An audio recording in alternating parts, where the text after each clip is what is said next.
ফিলিস্তিনের অবরুদ্ধ গাজা ভূখণ্ডে ধ্বংসস্তূপের ভেতর থেকে আরও ৬ জনের লাশ উদ্ধার করা হয়েছে।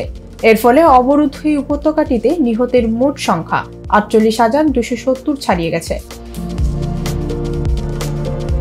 দীর্ঘ ১৫ মাসেরও বেশি সময় পর ফিলিস্তিনের গাজায় কার্যকর হয়েছে যুদ্ধবিরতি চুক্তি। তবে এরপর থেকে সেখানে ধ্বংসস্তূপের নিচে থেকে একের পর এক উদ্ধার হচ্ছে নিহতদের লাশ, আর এতে করে বেড়ে চলেছে প্রাণহানির সংখ্যা। রোববার এক প্রতিবেদনে এই তথ্য জানিয়েছে বার্তা সংস্থা আনাডুলু।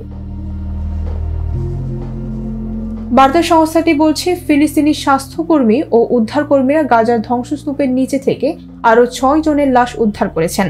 এর ফলে ২০২৩ সালের অক্টোবর থেকে গাজা উপত্যকায় ইসরায়েলের গণহত্যামূলক যুদ্ধে নিহত ফিলিস্তিনের সংখ্যা ৪৮,২৭১ জনে পৌঁছেছে বলে রোববার গাজার স্বাস্থ্য মন্ত্রণালয় জানিয়েছে। মন্ত্রণালয়ের এক বিবৃতিতে বলা হয়েছে, আরও ৫ জন আহত ব্যক্তিকে হাসপাতালে ভর্তি করা হয়েছে। এতে করে ইসরায়েলি আক্রমণে আহতের সংখ্যা ১,১১,৬৯৩ জন। অনেক মানুষ এখনও ধ্বংসস্তূপের নিচে এবং রাস্তায় পড়ে থাকলেও উদ্ধারকারীরা তাদের কাছে পৌঁছাতে পারছেন না। মূলত গাজায় অবিলম্বে যুদ্ধবিরতির দাবি জানিয়ে জাতিসংঘের নিরাপত্তা পরিষদের প্রস্তাব থাকা সত্ত্বেও ইসরায়েল দীর্ঘদিন ধরে অবরুদ্ধ এই ভূখণ্ডে তার নৃশংস আক্রমণ অব্যাহত রেখেছিল।